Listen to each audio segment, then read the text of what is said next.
They were just schmoozing, two boys schmoozing.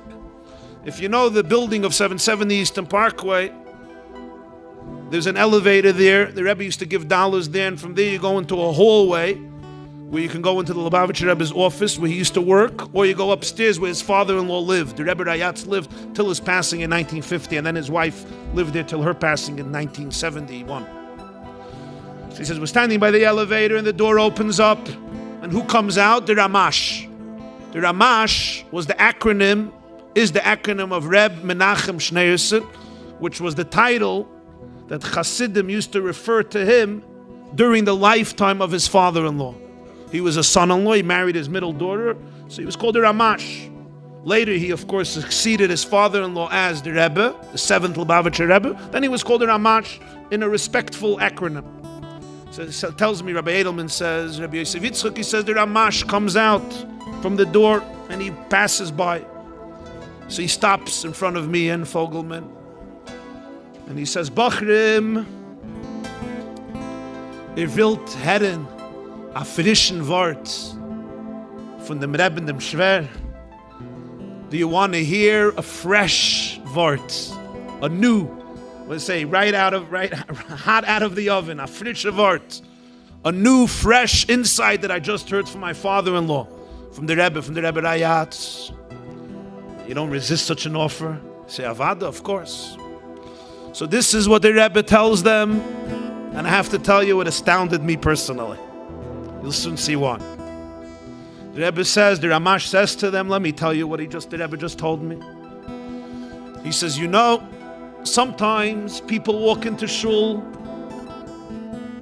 and they're not shomer Torah mitzvah. They don't observe Torah mitzvahs. Some of them came from the old home. Some of them were born here. But whatever the situation is, they don't practice any more Jewish life. You know my minhag, you know my custom is, I'm always very, very warm to them. I'm inviting, I'm welcoming, and I always speak to them with grace. Und ich bin sie mekarev. I always try to be kind and embrace them. There were older Hasidim, Chabad Hasidim, who came to me and said, Du fühlst dich nicht richtig. This is not appropriate behavior. By you being warm and kind to them, you're giving a hechsher. You're legitimizing in their mind what they're doing. You have to be harsh. You have to rebuke them. You have to tell them the truth about how terrible it is what they're doing. You're so warm and cozy and kind, and you have a nice word for them, and they go home feeling good about themselves. You have an ability to protest. And the Ramash tells the two Bachrim Lach, he says, listen to this. He says, and I didn't know if I'm right or maybe I'm wrong. I felt that this is a much more effective way of bringing them back to Torah. I felt it's essentially the appropriate way, but I thought maybe the older Hasidim are right. Maybe my judgment is clouded, and maybe I shouldn't behave this way. I had a question. So what did I do? So I just went in a few minutes ago to the Rebbe, to my father-in-law, and I told him the story, and I shared with him my dilemma. I asked the Rebbe to tell me who's right. Should I change my behavior or not? He looks at the boys and he says, and das ist, was der Rebbe hat mir gesagt. And this is what the Rebbe told me.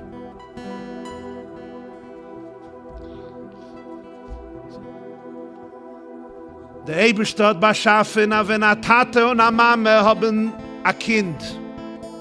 Hashem created the world when a father and mother give birth to a child. Haben sie lieb dem Kind mit dem ganzen Herzen.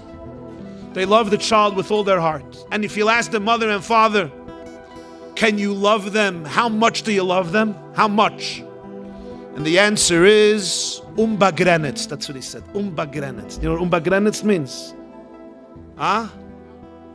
Limitless. A limitless love. The love has no boundaries. Doesn't stop. The love doesn't go from here to China. The love extends infinitely. Wollt man gekannt meinen, Hast du schon nicht keinen Platz für noch Liebschaft? So there's no space for more love. If the love fills your whole heart and beyond, that's it. That man, wenn der Eberste bencht mit noch ein Kind, haben sie dem Kind euch lieb, unbegrenzte Hate. Hashem blesses them with another child. They love this child oh so infinitely.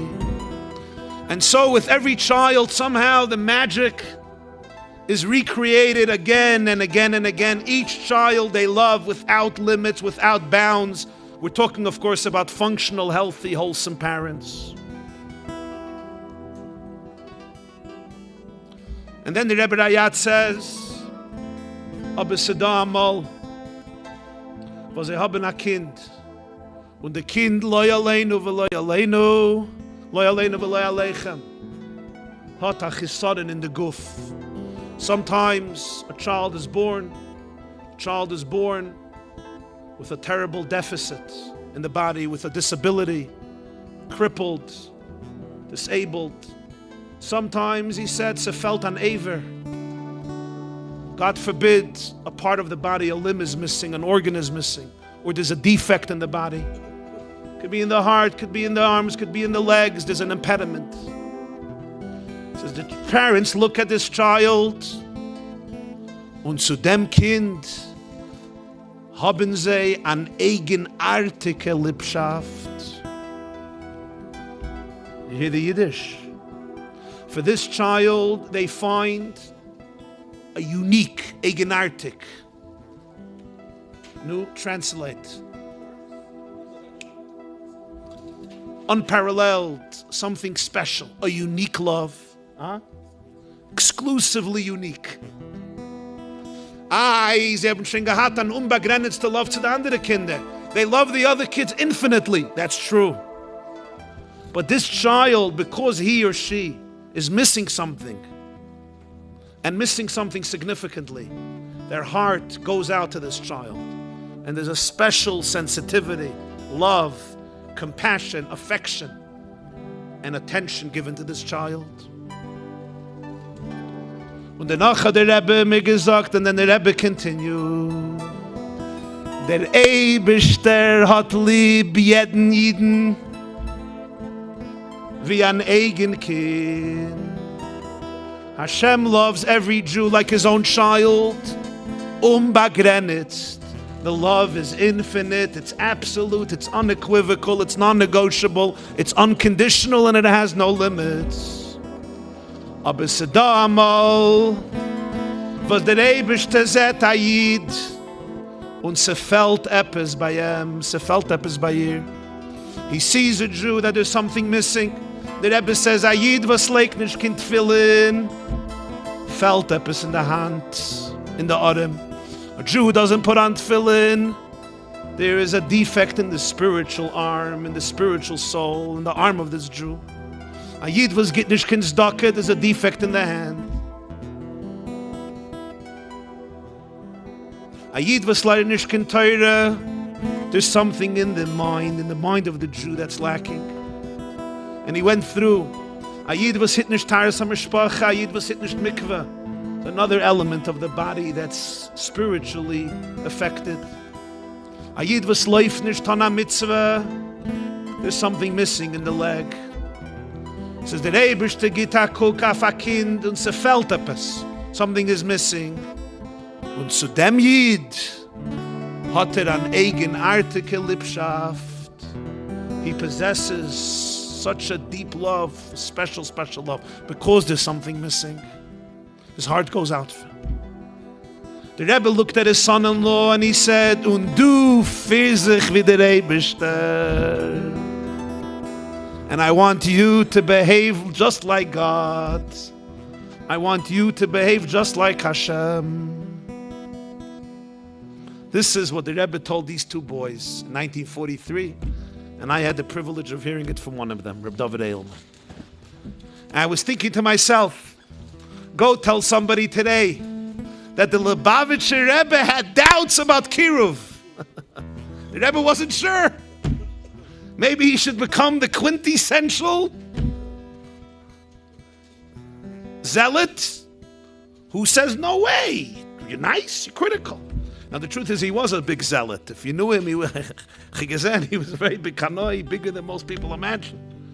But his obviously soul was also mit kanos, schreckliche kanos.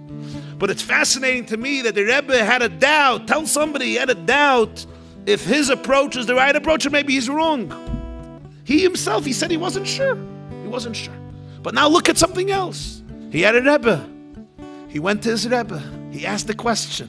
And the moment his Rebbe told him what the right approach is, he never turned back.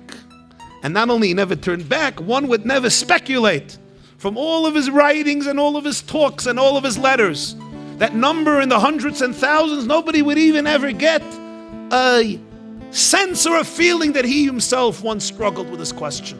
What's the proper approach for American Jewry? What's the approach for the 20th and 21st century? What's going to be the future of Klal Yisrael?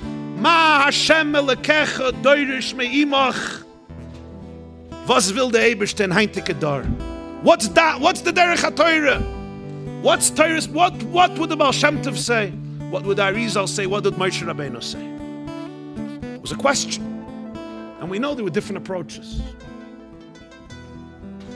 Nara Pashte, as the Gemara says, different approaches, different paths. And he himself had a question, but once his Rebbe told him, this is it, there was no turning back. You don't even ever see a psahava minute, the question, I mean, he would sometimes discuss the question, but it was with such clarity.